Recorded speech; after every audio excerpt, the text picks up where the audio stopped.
আসসালামু আলাইকুম রহমতুল্লাহি ওবরাকাতু। কেমন আছেন সবাই? আশা করি সবাই ভালো আছেন, সুস্থ আছেন, নিরাপদে আছেন।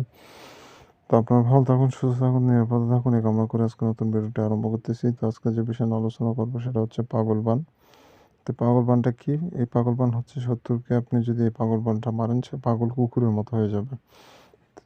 তার মানে সাধারণ মস্তিষ্ক কাজ করবে না, তার বাবা-মা, পিতা-মাতা, আত্মীয়-স্বজন কাউকেই চিনতে পারবে না। সে পরিপূর্ণ রাস্তায় পাগল হয়ে যাবে, পাগল কুকুরের মতো ছুটে বেড়াবে চারিদিকে।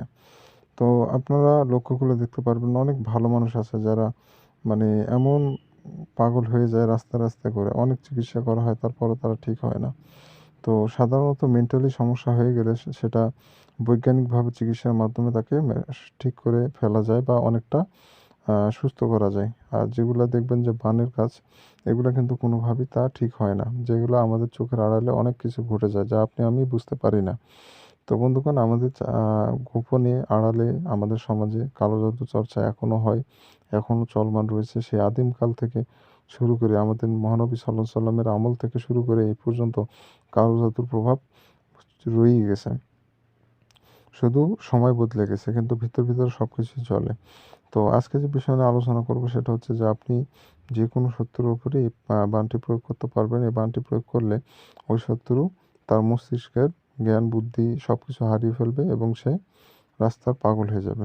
পরিপূর্ণ মানসিক ভারসাম্যহীন পাগল হয়ে যাবে। তো ভালো মানুষের উপর কখনোই প্রয়োগ করবেন না। এটা আল্লাহও খুশি হবে না বা সাধারণ মানুষও সেটা মানবে না বা আমিও খুশি হব না। যে আপনার ক্ষতি করেছে, আপনার সাথে অন্যায় করেছে এমন ব্যক্তিকে আপনি মারবেন, তাহলে আপনার কোনো রকম সমস্যা নাই। কিন্তু আপনি শত্রুতামূলকভাবে ভালো ব্যক্তির উপর যে কোনো দোষ করেনি, অপরাধ করেনি, এমন ব্যক্তির উপর যখন মারতে যাবেন তখন কিন্তু উল্টা আপনার সমস্যা হওয়ার সম্ভাবনা রয়ে যায়। অতএব যে আপনার আদতীয় শত্রু তাকেই আপনি এই বাণটি প্রয়োগ করবেন। আশা করি বুঝতে পেরেছেন। তো এই কাজ এটা খুবই শক্তিশালী একটি কাজ। শত্রু কাছে থাক, দূরে থাক, যেখানে থাক কোনো বিষয় নয়। আপনি সঠিকভাবে নিয়ম প্রয়োগ করে যদি বাণটি প্রয়োগ করতে পারেন, ওই শত্রু যেখানে যে অবস্থায় থাক না কেন, মাত্র ৩ দিনের মধ্যে রাস্তায় পাগল হতে বাধ্য হবে। এটা আমি তান্ত্রিক আপনাকে গ্যারান্টি দিলাম। তো আমি পরীক্ষিত তদবির ব্যতীত আপনাদের আমি হুদায় কোনো আজেবাজে তদবির দেই না। আমি কিতাব ঘেঁটে খুঁজে বের করে যেগুলা সহজ তদবির আমি সেগুলো আপনাদের মাঝে উপস্থাপিত করি। ৮-১০টা কবিরাজের মতো কঠিন কাজ আপনাদের আমি দেই না। আপনি আরও ১০টা চ্যানেল দেখেন, আমার চ্যানেল দেখেন, আমার ভিডিও দেখেন, অন্য মানুষেরও ভিডিও দেখবেন। আপনিই কম্পেয়ার করবেন যে কার নকশা সহজ এবং কার নকশা অতীব সহজে করা যাচ্ছে। তো আমার কাছেও কঠিন নকশাও আছে কিন্তু আমি ওগুলো দিই না। যেগুলো আপনারা পারবেন না সেগুলো কেন দিব? তো যাই হোক আমার কথাবার্তা, ব্যবহার, বুঝানো যদি ভালো লেগে থাকে অবশ্যই চ্যানেলটি সাবস্ক্রাইব করে পাশে থাকা বেল আইকনে ক্লিক দিয়ে নোটিফিকেশন অন করবেন। এতে করে পরবর্তী সব নতুন নতুন ভিডিওগুলো দেখতে পারবেন সবার আগে। তো যাই হোক যে বিষয়ে নিয়ে আলোচনা করছিলাম সেটা হচ্ছে পাগলবান। এই পাগলবানটি মারতে গেলে যেটা করবেন সর্বপ্রথম আপনি সাদা কাগজ, স্কেল এবং লাল কলমের কালি কিনে আনবেন। তো এগুলো নিয়ে আপনাকে কাজে বসতে হবে। স্কেল দিয়ে দাগ টেনে, কুশি টেনে যেভাবে আছে ওইভাবে আপনাকে নকশা অঙ্কন করতে হবে। কোনো রকম তেড়া বেঁকা বা ১৯-২০ করা যাবে না। কোনো রকম ভুলভ্রান্তি করবেন না। একটু ভুলভ্রান্তি করলে কিন্তু কাজ হবে না, উল্টে হিতে বিপরীত হওয়ার সম্ভাবনা রয়ে যায়। অতএব সাবধানতা অবলম্বন করে কাজ করবেন। যে কাগজের উপরে নকশাটা লিখবেন, কাগজটা যেন চকচক সাদা কাগজ হয়। ফ্রেশ কাগজ যেন হয়, কোনো রকম নোংরা আবর্জনা কোনো কিছু যেন না ভরে থাকে এবং আপনি নিজেও পাক পবিত্র থাকবেন। যে জায়গা বিষয়ে নকশা লিখবেন জায়গাটা যেন পাক পবিত্র থাকে, বিষয়টা লক্ষ্য রাখবেন। তো এভাবে করে মূলত আপনাকে সম্পূর্ণ নকশা লাল কালি দিয়ে আপনাকে লিখতে হবে। আপনারা অনেকে আছেন যারা কালো কালি বা নীল কালি ব্যবহার করে নকশা লেখেন। তাদের উদ্দেশ্যে বলব ভাই ওগুলা আপনার কষ্ট করাই হবে কিন্তু কাজের রেজাল্ট পাবেন না। এই নকশা অবশ্যই লাল অথবা জাফরান কালি ব্যতীত অন্য কোনো কালিতে যদি আপনি লিখতে যান, নকশা কিন্তু কাজ করবে না। অবশ্যই এগুলো ব্যবহার করে আপনাকে মূলত কাজগুলো করতে হবে। আশা করি বুঝতে পেরেছেন, না বুঝার কিছু নাই। আমি সম্পূর্ণ খোলামেলাভাবে আপনাদের মাঝে আমি কথা উপস্থাপন করে থাকি।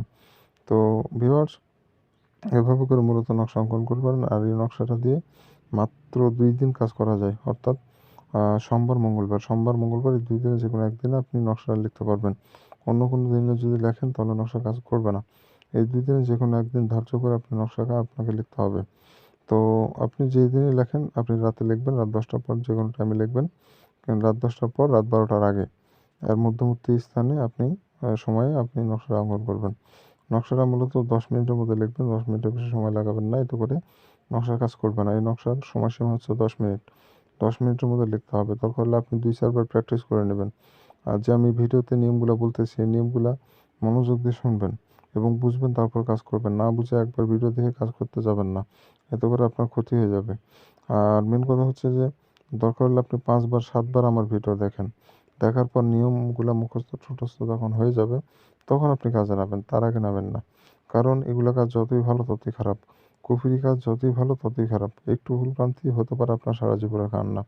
আশা করি বুঝাতে পেরেছি। তো ভিউয়ার্স, এভাবে করে মূলত আপনাকে সম্পূর্ণ নকশা প্রস্তুত করে নিতে হবে। প্রস্তুত হয়ে গেলে আপনি যে শত্রুকে আপনি পাগল বানাইতে চান, তার নামটা নকশার নিচে আপনি আইন নামের একটা আ দেখতে পাচ্ছেন, হরফ দেখতে পাচ্ছেন আরবি ভাষার। ওই আইন ওই জায়গাতে লেখার প্রয়োজন নাই। ওই আইনের জায়গায় ওখানে শত্রুর নামটা দিয়ে দিবেন। তার নিচে পিতার নাম দিবেন। তার নিচে তার ঠিকানা দিয়ে দিবেন, বর্তমান ঠিকানা। আশা করি বুঝতে পেরেছেন। ওই আইনটা ওখানে থাকবে না।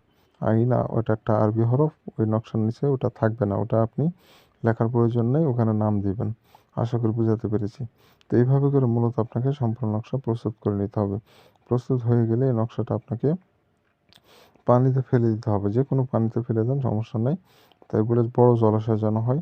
যেমন আপনার নদী, সমুদ্র, তারপরে হচ্ছে আপনার খাঁড়ি, তারপরে হচ্ছে দিঘি, বড় দিঘি। এরকম বড়, বড় জলাশয় যেগুলো আছে, এগুলোতে পানিতে নিক্ষেপ করে রেখে দিবেন, ফেলে দিবেন পানিতে নকশা। দিয়ে চলে আসবেন। এটুকুই আপনি কাজ করে রাখবেন। আপনাকে আর কিছু করা লাগবে না। আপনি ৩ দিন অপেক্ষা করবেন। ৩ দিনের মধ্যে আপনি খবর পেয়ে যাবেন আপনার শত্রু পাগল হয়ে গেছে। তো ভিউয়ার্স, এটা খুবই পাওয়ারফুল একটি নকশা আপনাদের দিয়ে গেলাম। তো যারা অনুমতি নিবেন, অনুমতি ব্যতীত কাজ হয় না, আপনারা জানেন। আপনার পরিচিত কোনো যদি সিদ্ধ গুরু থাকে, শুধু তান্ত্রিক হলে হবে না, ওকে সিদ্ধ হতে হবে। তো যে সেই তান্ত্রিকের থেকে অনুমতি নিবেন না। সিদ্ধ তান্ত্রিক থাকলে তার থেকে অনুমতি নিয়ে আমার এই কাজটা আপনি করবেন। আর যদি সেরকম পরিচিত কোনো তান্ত্রিক না থাকে, তাহলে আমার থেকে অনুমতি নিয়ে কাজ করতে পারেন। আমার থেকে অনুমতি নেওয়ার একটা সিস্টেম আছে। ২ টা শর্ত পালন করতে হয়। প্রথমত হচ্ছে চ্যানেলটা সাবস্ক্রাইব করতে হবে। দ্বিতীয় হচ্ছে চ্যানেলে নিজের নামটা লিখে দিয়ে যেতে হবে। অর্থাৎ এই ভিডিওর নিচে আপনি কমেন্টে আপনি লিখবেন যে, "আমার নাম অমুক, আমি এই কাজের অনুমতি চাচ্ছি। ধন্যবাদ।" এটা লিখে দিবেন, তাহলেই হবে। কারণ আপনার নাম না জানলে অনুমতি কিভাবে দেব? আর অনুমতি ব্যতীত যারা কাজ করে, তাদের কাছে ১,০০০ টা কাজ করলেও কাজ হবে না ভাই। কারণ এগুলো ইজাজত ব্যতীত কাজ হয় না। প্রত্যেকটা কাজের নিয়ম নীতি অনুযায়ী কাজ করতে হয়। তো আপনি চ্যানেল সাবস্ক্রাইব করবেন, কমেন্টে নাম লিখবেন। আপনি অনুমতি পেয়ে গেছেন। আমার মুখ থেকে অনুমতি শোনা লাগবে না। আপনি কাজ শুরু করে দিবেন। আর যারা ব্যক্তিগতভাবে আমার সাথে যোগাযোগ করতে চাচ্ছেন, নিজের ব্যক্তিগত সমস্যার জন্য, তারা স্ক্রিনে যে নম্বর দেখতে পাচ্ছেন 01887 535, এটা আমার ইমো নম্বর। এই নম্বরে এসে এই মুহূর্তে যোগাযোগ করতে পারবেন। যেকোনো সমস্যার সমাধান করার চেষ্টা করব ইনশাআল্লাহ। আর হোয়াটসঅ্যাপও আছে এই নম্বরে, হোয়াটসঅ্যাপে যোগাযোগ করতে পারবেন। যেকোনো প্রয়োজনে পরামর্শে আমি সর্বদা আপনাদের সহযোগিতা করার চেষ্টা করব। তবে কল দিবেন না, ভয়েস দিয়ে রাখবেন ইনশাআল্লাহ। আর ফোন বন্ধ থাকবে ভাই, ফোনে কল দিবেন না।